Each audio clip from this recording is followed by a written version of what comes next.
spend some time talking to our Deputy Chief Counsel, Michael O'Grady, but first, without an apology to the council. Come on up, sir. So our council, our legislative councils work very, very, very hard. We're very appreciative. They're working hours that are unbelievably long, and they do it willingly. And when we make changes, the most important people in the room sometimes don't get recognized, and that happened with our chief counsel, and we apologize very much. I apologize very much. Thank you for what you do, and I don't like to not have what you do be very valuable to us. And when I waste your time, like not notifying you of a bill change, it's very important to me, and I apologize. I appreciate that, and I was not an issue for me. No worries. Thank you for sending so much. So just so that everybody knows what is going on, we were originally going to attach S-124, an act related to miscellaneous agricultural subjects, which is basically working with the EPA and working with our agriculture committee and our counterparts in A&R, their counterparts in A&R, coming up with a solution to satisfy the lawsuit that was filed for water regulating the way water flows and whether there's permits or not. And we were going to attach that as a way to pass it to our House counterparts on their miscellaneous H-484 bill. We got permission from our pro tem, which the speaker and them made a deal to where our bill originally didn't make crossover. They're going to allow our bill to make crossover and stand on its own and go to the House after it passes through the Senate, hopefully, on its own. So that is good news for us. Good news for everyone. It shows the value of good hard work with a bill, and that it could get acceptance to continue on. But what we are and what we would like some counsel on, especially because we're a new committee with 3 new people and a new chair, with Brian have been here older than most redwoods. We are looking. How many rings do you have? We are looking for some words of wisdom from our council as far as attaching bills and moving forward. We have a few that we are working on, and I think that you've written most all the language on. So I'm just going to go kind of through them, and then we can talk to them as you wish to talk to them about. Sure. One of them is being what Senator Majors worked on some language to help exempt farm structures. And we have the situation in his district where we have a building that the town believes it's a farm district. The people that own the building believe it's a farm structure. But there are some differences of opinions within the environment people to whether it is actually a farm structure or not. And so we're looking to write a bill or exemption of some sort and attach it to our miscellaneous bill. So that's one of them. We also have the 4 fairs that have been granted not so much as exemptions, but money's allowed for them to help them with their 3-acre wastewater rule. 3 of them looks like they're going to comply. Senator Starr and myself actually a couple of years ago got a couple $1 million graciously given by A&R to help those fairs comply with their 3-acre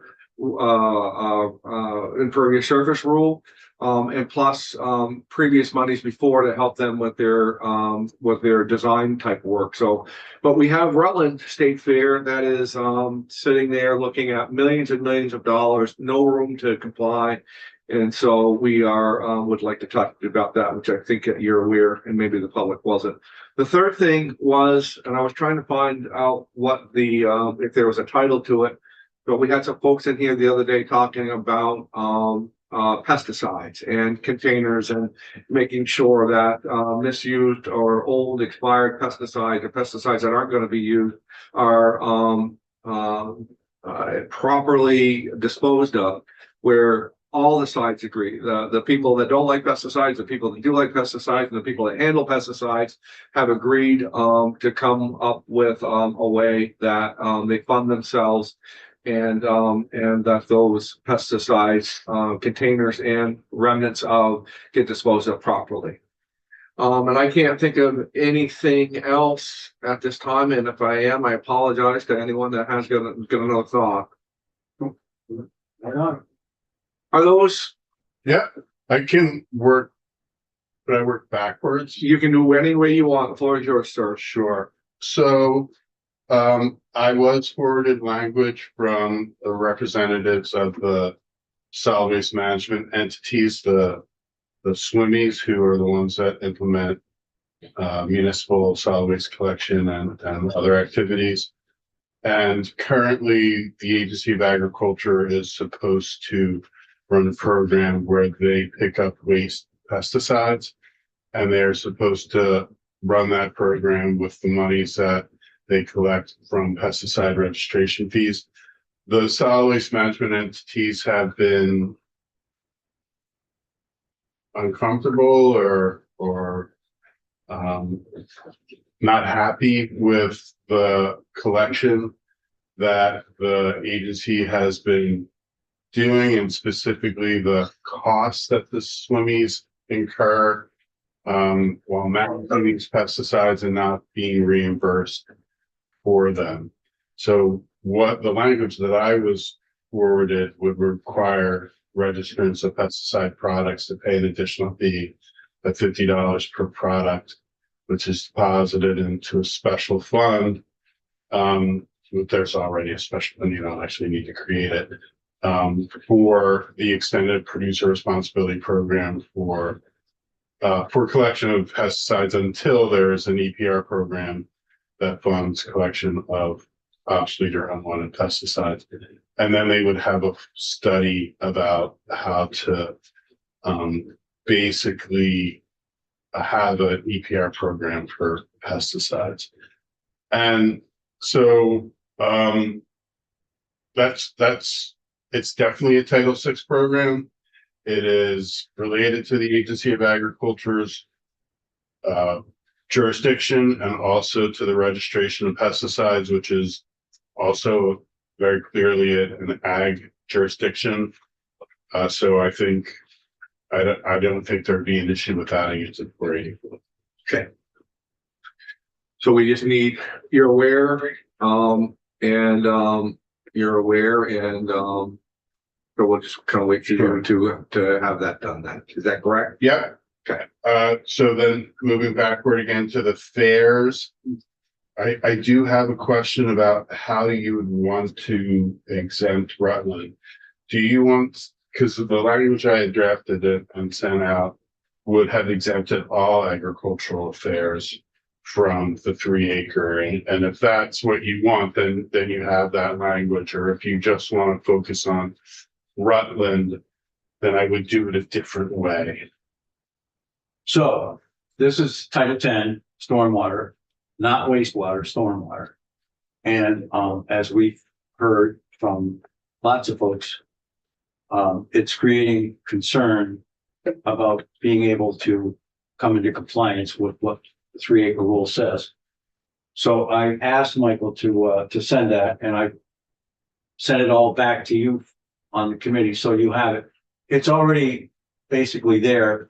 He did a great job kind of setting up the 3 acre and why, and then the only change is that it would exempt agricultural fairs, plural, which technically would go beyond just the 4 that are impacted now.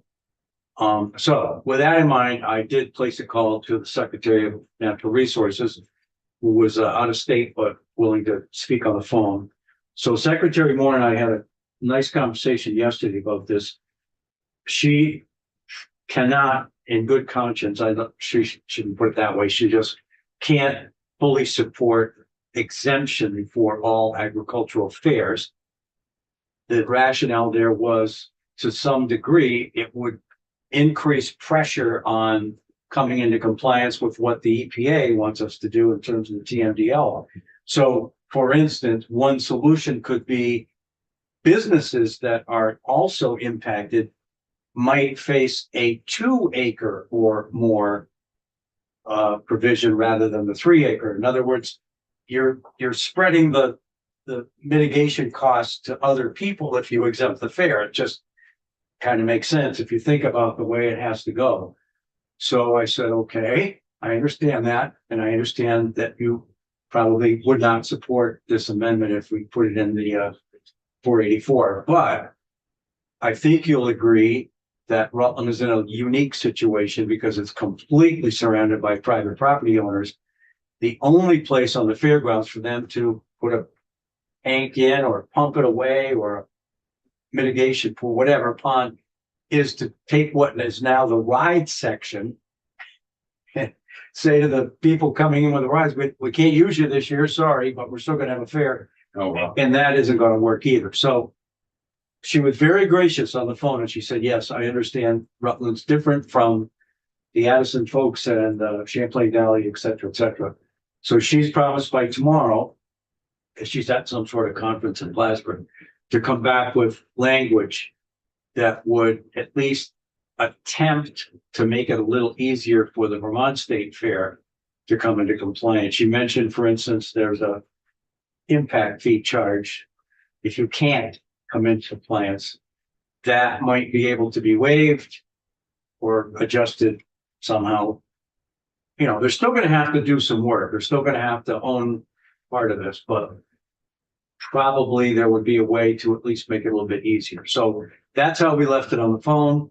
I'm hoping to hear from her tomorrow and be able to at least put something in for, you know, my constituent in essence. I mean, it is the Vermont State Fair of Rutland. And I think we've all remembered the estimated cost to the engineering, and then there's over $3 million, and it isn't going to work for them. So I'm hoping that we can at least help them to some degree.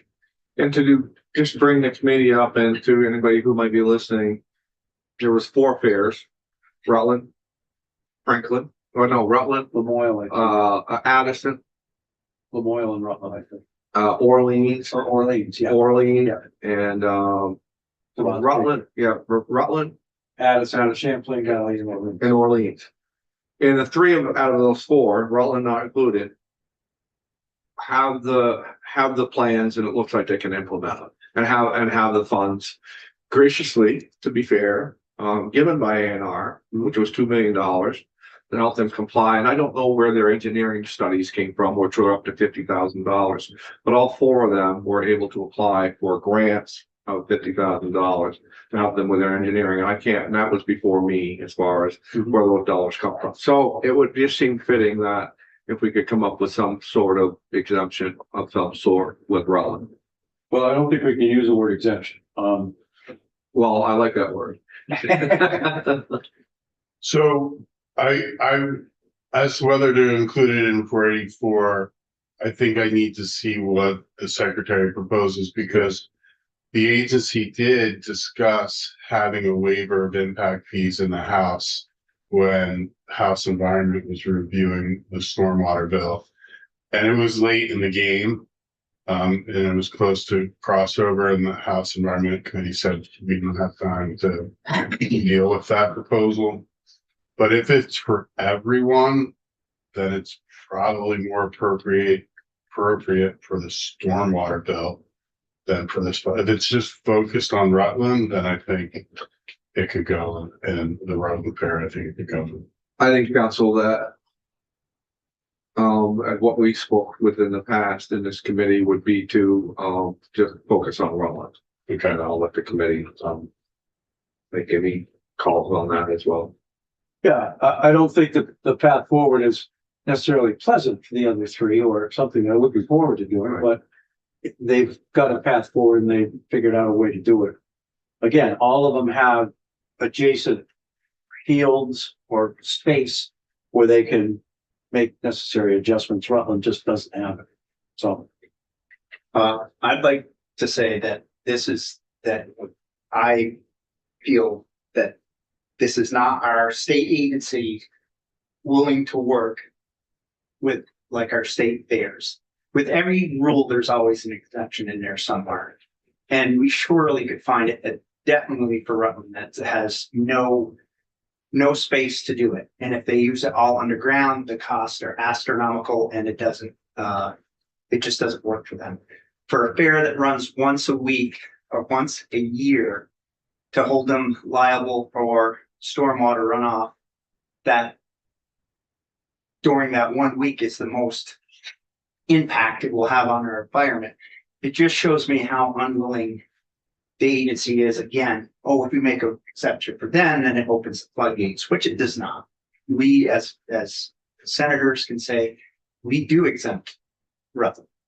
And for you to say, well, if I exempt them, then I'm going to take it out on businesses and bring them down to 2 acres. That's just not right. So we as senators or legislators should be able to do this, because it's once 1 week a year, maybe a little longer. I'm not sure how long that state fair is. But I just don't believe that our agency cannot make it a waiver for these, that how long they've been in existence? Rutland Fair is 179 years. 179 years, and to say, now you can't fix your stormwater process, we want to shut that fair down. It's just unconscionable that for the state of Vermont to go, well, I guess we're going to shut you down because ANR says you're dirtying our waterways way too much. It's not right. And I think as a committee, we should put in exception for at least Rutland. Like you said, the other ones can, with some still astronomical cost for a fair, but they can comply and are willing to. Where Rutland's like, we'd love to comply, but we don't have the area. And to put for our ANR to go, no, sorry, just got to shut your fair down, which is a community event, helps out the community all the way around. To me, I think we should give Rutland an exemption and say, for every rule, there is an exception, and this is an exception to this rule. So, yeah, and I appreciate that, Steve. I really do. I'm solidly in the, support of the Vermont State Fair. But 3 things come to mind. It is used more than just the 5 days for the fair. It used to be a 9-day fair. Now it's 5, I think, pretty sure. So it's used for other things. There's car shows there. There's other things. So, and the stormwater doesn't only happen during the Vermont State Fair. Correct. It's all the But time. when you're going to get the most runoff that has the most bad effect for the environment is when you have lots of people there and debris can be picked up, sediment that I actually had a discussion with Julie about Addison. I'm like, when nobody's there, it's still running across the hard surfaces into the grass and it's getting filtered before it gets there. Mhm. I don't understand how that can't be taken into consideration. It's like, it can't do that. And Okay. I just, again, I think for this fair that's been around, for the environmental impact in the end of the day is so minimal that we should be able to exempt it. So my second point was knowing how the political process works. I can't say I know how. I'm learning. Well, you're how. seasoned. It would help greatly if we have the full support of the agency that's charged with this issue in favor of it. That's the only reason that I reached out to Julie Moore, who was very, very good on the phone, I have to say. And then the third piece, and certainly Mike O'Grady can, if we do, there's still an intersection with the EPA, and you can't just say, we're going to exempt them without coming up with something else, because it will affect. We have an agreement with the EPA. That's how this 3-acre rule came about. So that's all.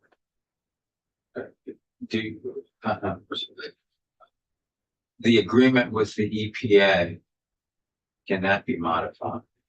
Sure, you can always Yeah. modify stuff. Because I think You can go back. Is there an EPA now? I don't know. It's a joke. It's a joke.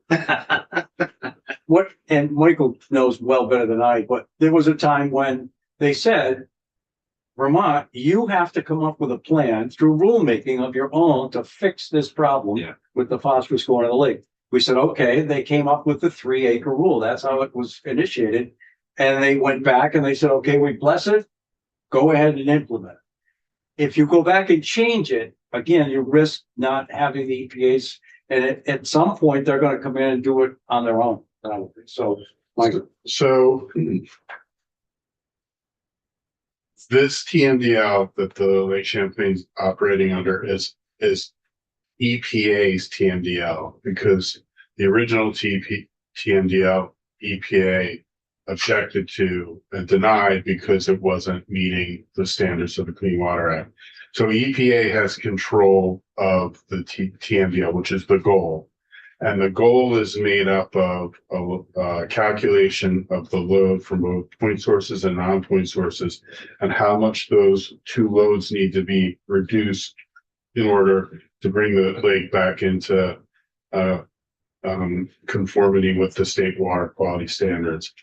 So each of those two larger loads, the point source and the non-point source, are assigned reduction targets for each sector. So there's sectors for undeveloped land, forest land, developed land, ag land, etc. from the non-point source. If you amend one of and then the state came up with a plan to meet those load reductions for each of those different sectors. And there was a formula that was developed to determine if the reductions or if the reductions from the programs were implemented, if the state would meet the load reduction necessary under the EPA TMDL. Anytime you remove one of the components of that formula, the formula changes. And you have to reassign where that lost load is going to be met in order to meet the goal. And so I think when the secretary, I can't speak to what she said to Senator Collmore, but if you took away all of the fares, then yeah, you probably have a load that was pretty significant and that needed to be reassigned. And that might have to domino into changing what the load would be for other businesses. For just the Rutland Fair, I think they probably could find the load somewhere else. But the issue isn't whether or not there's an EPA. The issue is whether or not the advocates who have inspired this entire process from the beginning and have been looking over this process, including in S-124, and whether or not that was suitable for them, whether or not they would petition EPA to disapprove the TMDL and the implementation plan because it wasn't meeting the load allocation. I mean, that's a possibility. And if they did, and EPA said, all right, we are going to implement this TMDL with our own enforcement authority, and this is speculative, especially with the current administration being maybe not as diligent as the previous administrations. EPA has the authority to go in and tell these fairs that they have to meet the 3-acre area. It's called the residual designation authority, and it says when a property or a source is contributing to an impairment, is not otherwise required to get a permit, EPA can require them to get a permit and come into standard. So even if all of this rolls together and you get an exemption for Rutland and that passes, the advocates can object to that to EPA. EPA has the ability to require Rutland to get that permit. But the EPA at that point would come in and assess it as well. They wouldn't just say you need a permit. They'd be like, That's a great question. And I think I could argue it either way, because they already have the data there. They already have the engineering done. They already know what the load reduction would be there. They know maybe one of the alternatives for meeting that load reduction on that site. Do you take that path, which seems pretty clear, or do you say, oh, we're going to do our own analysis and start all over again? I don't know. It's a good question. Well, council, you raised a great point. Actually, from conversations of the two senators. Which is, first of all, 124 worked because the advocates thought that we were being reasonable enough to not to fight it any longer and allow it to go forward. At least on the Senate side. So whether they still have that same feeling when it gets on the House side, we don't know that. But I think that in this committee's work, we really tried to get S-124 to be as non-political as it could be. Just here's what the EPA said. Here's what we need to do. Here's all we need to do to get to our farmers. We're going to do it anyways. Let's give them language. And I think that in sincerity of what we were trying to do, made them less rabid as far as to keep this bill from going forward. So, and the second point I want to make is that all of what we're trying to do with S-124 is to keep the EPA out of our state, which they don't want to be here anyways. And so if we can do our own rulemaking and get everybody to agree, the EPA, the advocates, the agencies, we're a lot better off. I get both points and I want to hear all both points because you can't make a decision when you don't get all sides to be heard. And but I think that what we should do with this, certainly we'll want to hear more. If anybody's got any more to say about it, is look to see what the language is, what Julie Moore is going to propose, and then have another discussion about it. But I do believe that council, unless you tell us otherwise, that we might be able to have room in this miscellaneous bill that we're going to pass over there with some language in there based on what we're going to hear. Right. As I said earlier, it all depends on the scope of what she's going to propose. If she's going to propose the idea that they rolled out in the House where there would be a cap on impact fees for everyone, I think that might be better suited for the stormwater bill. But if she's going to focus on the ag fair at the state fair in Rutland, I think it's an appropriate inclusion of this. And I also want to say I'm not the arbiter of what should go into a bill or not.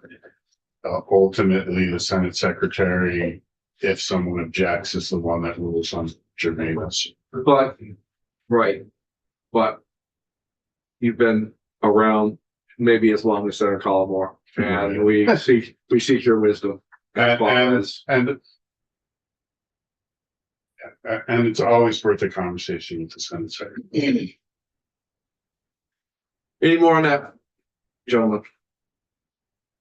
Okay, so the third, working backwards. So that, I know Senator Major's been working with Ellen Tchaikovsky on language on that issue. And I do think that type of language or that type of amendment has been included in miscellaneous agricultural subjects bills in the past. And it because it really focuses on what is a farm structure for purposes of municipal regulation. And that is something that the Agency of Agriculture does involve itself in and does have effectively authority over. Municipalities do contact the agency to say, is this building a farm structure or not? And the issue is coming up in more places than just with the issue in Senator Major's district. I've heard issues with fences. I've heard issues with outdoor wood-fired boilers. You know, that whether or not that's a farm structure, even though it's heating a farm structure. And so I do think clarifying that language further, if you want to, I think that type of language has been included in miscellaneous agricultural bills in the past. Whether or not other committees think they have jurisdiction over that, because it would be a Title 10 change and not a Title 6 change. I think you would have to make that argument to whomever that it's appropriate for. Can you do one thing for us? Can you give us just a quick boom, Title 6, Title 10? Sure. So the Agency of Agriculture's authority is not just in Title VI, it's in Title VI and Title IX. So the Title IX jurisdiction is weights and measures. So scales, every kind of scale that you can think of, truck scales down to the deli scale in your grocery store. The Agency of Agriculture has jurisdiction over that under Title IX. And they also have some minor jurisdiction over certain types of animal activities in Title IX. There's a fair provision in Title IX. But in Title VI, it's really all of those traditionally thought of agricultural subjects, such as raising livestock, slaughtering livestock, milk production, pesticides, the beneficial substances, fertilizers, eggs, apples, all of and economic development for those sectors, such as the Working Lands Enterprise Board, and some other economic development programs. Those are all within the agency's jurisdiction. Animal health is another one. The avian flu is one of the big issues that's out there right now. The agency has significant authority to respond to that if there's ever a need. Mosquito control, because of the issues that it has on both agriculture and public health. And so they have that jurisdiction. Title 10 is called the Conservation and Development chapter. And so it has for conservation all of those programs that A&R runs: water quality, groundwater, solid waste, hazardous waste, air quality. You know, what environmental lawyers call like the traditional 4 to 5 media. But then the development part of Title 10 is land use and Act 250. And that is not an A&R program.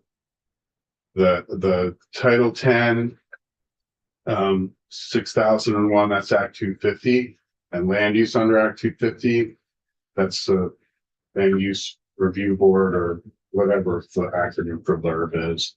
And they have jurisdiction over certain types of development of certain scope and size, depending on the proposed development. For example, if it's over 2,500 feet, regardless of size, they have jurisdiction.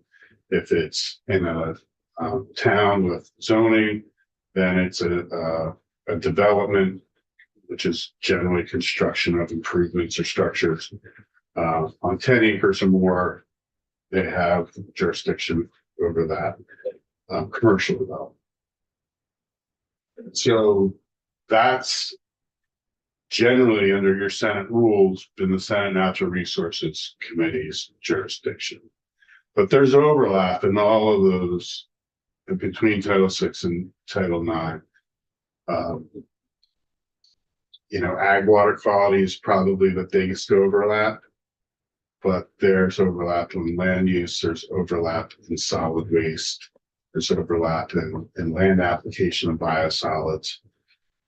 So there's overlap between the two agencies, the two jurisdictions, and the two committees. Thank you. Very, very helpful. Senator Major. So if 80% of the time it's a barn, 90% of the time it's a barn, and 10% of the time they're running a constant out of their barn. What's the issue? So they don't break down. The Act 250 does have breakdowns like that for accessory on farm businesses and certain other activities. Right. Agricultural fairs as an example. But for just the structure, it's really not the structure they're regulating, it's the activity. Because it's a commercial activity on a parcel of land that's probably 10 acres or more. in a town that has zoning. And that commercial activity. I know Here, there's parking consideration, Right. there's noise considerations and things of that nature. And how to, for lack of a better, get around that if there are designated spots for parking. And then just off the top of my head for the noise situation, if there's a line like where because you're not going to go by decibels necessarily. right, and that's also whether or not that activity can be regulated by the municipality, because generally farming is not regulated by the municipality. Anything that's under the RAPs. But a commercial stage, concert, wedding, burger night, movie night, Yeah. ice cream night, all the things that farms are encouraged to do to diversify and create additional income streams. That's not regulated by the RAP, so municipalities can impose requirements like noise, time, parking, alcohol.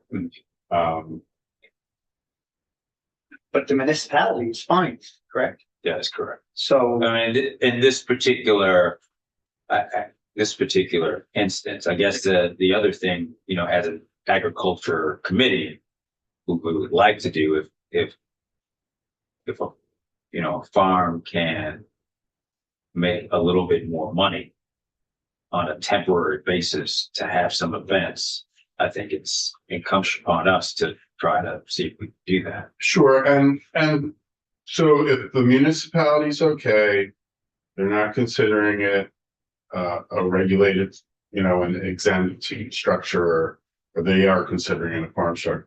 It's likely because somebody complained to the NRDL or because they don't have affirmative enforcement authority. They can't go looking for violations. They can only respond, and then they issue an opinion. So they basically went out and applied their criteria and said, there's commercial activity on 10 acres or more. And therefore, it needs an active 50 permit, or you need to stop the activity. I think there are models already in law for how you can do that, whether or not it's changing the accessory on-farm business criteria to allow for recreational or educational, or like under A&R's wastewater rules, where you technically, whenever you're serving food, you're supposed to have hand washing and toilets, etc. They have exceptions to their larger, more detailed rules for certain events, like on a property that don't exceed a number of events per year. Yes. Like you could do things like that.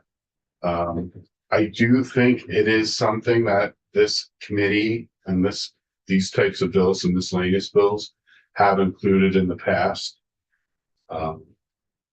But also Act 250 jurisdiction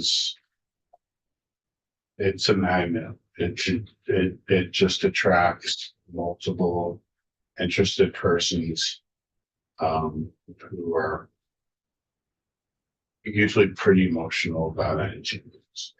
And I don't know if this came from Senator Major or just a conversation or it's already been said and I'm just repeating it.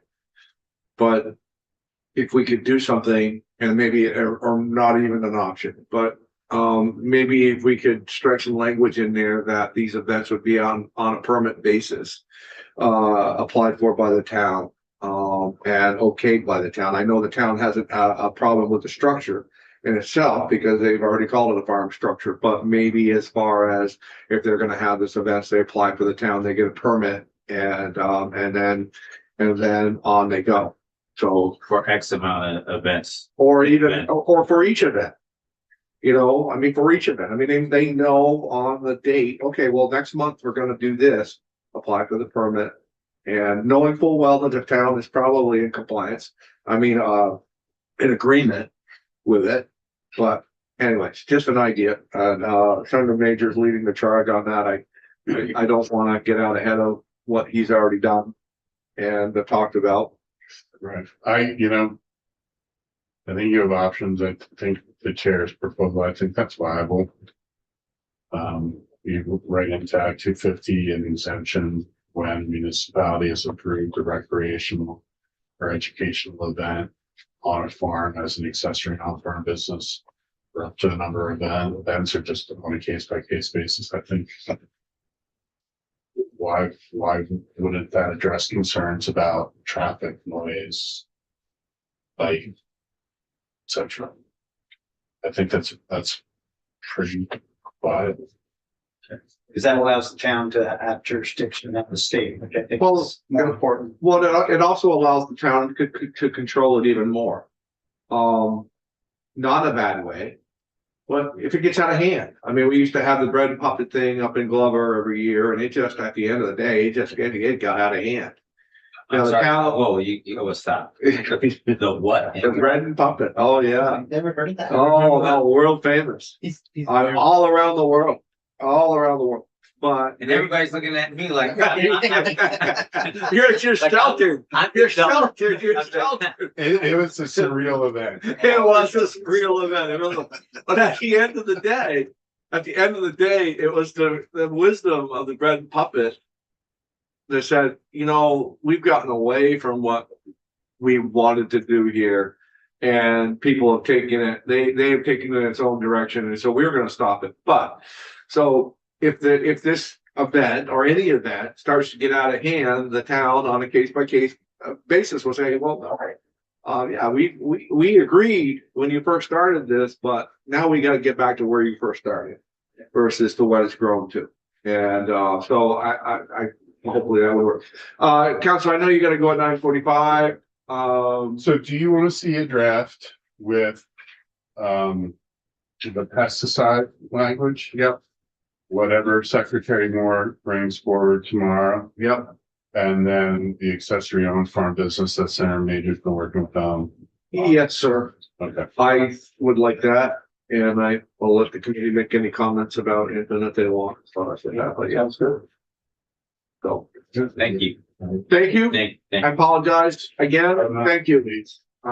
Really, we really value what you Send do. you a bill. Yes, but well, here's the real story. As I should have known better, because in my real estate practice, it happens once in a while as well, where the attorneys know nothing about the decisions that been made. And so it isn't like, it's like, oh, okay, deja vu all over again. So thank you. Great. Thanks. Have a good day. Yes, as well. Great discussion. Appreciate all of that. I think we covered a lot of good stuff there and, I learned something new. Bread and puppet. that was quite a show. It was a party. It was quite a show. It really, really was. I mean, you're talking 20,000-30,000 people coming into a changing the economic output of that area for that 1 5-day event. It was unbelievable, right in Glover, right in the little small town of Glover. Yeah, like a concert or. It was, well, no, it was more like Google bread and puppet when they go all over the world with paper mache and they're political protests. Yeah. And that's what they are. And, very, That's why they did so well in Vermont. yeah, very well. The persuasion of what they were protesting would, go very well. They would be very active right now. Oh, yeah. So, so they'd be very active. Hair on fire. But anyways, they have a natural amphitheater where they would put these events on. And I mean, you could be there. I'm telling you, it's just a natural, whether it was an old gravel pit or whatever it was, but you just whisper and you could hear it on the top thing. But most of the people never went to those. They just went to party. Yeah. And, Same when the Grateful Dead came. yeah, it was about as close to Woodstock as what you're gonna get in northern Vermont, but anyways, great discussion. I think, we have 3 viable things that, so here's where it is. All these three things, I believe, and I think the committee believes are important enough to where we're willing to move it forward. I think that the bill that is troweling over on, I don't want to take away from the House's work. I don't want to take away from anything of any of the work that it has done. But if we're ever going to attach three things that may or may not pass to another fourth event, which is the bill in itself, I'm okay with that, because I don't think that if this bill struggles a little bit with what we have attached to it, so be it. I think all the three things that we're trying to attach to it are probably even more worthy than what the bill in itself is, which I'm sorry for anybody that I might have offended with that, but it sounds like, well, the Senate is this or the Senate is that, but I think all three of the things that we're trying to accomplish here is good legislation. And that's what we try to do, right? We try to do good legislation. Martin, when are you trying to report this? I'm not reporting this one. Oh, yeah, I mean. That's 124. When's that one go? Tomorrow. Oh, it yeah, is it's gonna be close. Okay. Sure, pack a lunch. Well, Michael gave me some new direction with it that I'll have to rewrite the report, but, if I go through the whole thing, it'll be 25 minutes. And the Senator Hardy, Another, he usually has Yeah. a lengthy discussion and very complete. so there's two ways to look at that. The longer you talk, the less likely anybody is to really, get fired up kind of thing. Mm. But sometimes the better path is to make it short and sweet, Yeah. sit down. I don't know what to do. Okay. Committee, anything else, this morning? Okay, well, good morning. I appreciate all that. That was, actually. I'm sorry, once I get the language, I'll let everyone know. Yeah, that was a good discussion. I helped come to an answer. Give it to towns and keep it at that. No, it was, I enjoyed this morning. That's what good committees do. It's, you get out there, you hear opposing points of it, you talk, this is what legislation, this is how it's supposed to be. I believe, I believe that, five fair-minded people, get into a room, and try to figure things out and, do with what we're charged to do. So, I appreciate all that. Sorry, I didn't add anything to it. You always do. I was taking it all. You always do. Well, I know this. I always look over there to make sure. And I know that if, I was looking at something else though, here. I, Things I want to for a little bit. I do know that, when you're gonna add something, it's, something you're strongly, about, and, it's all good. It really is. So,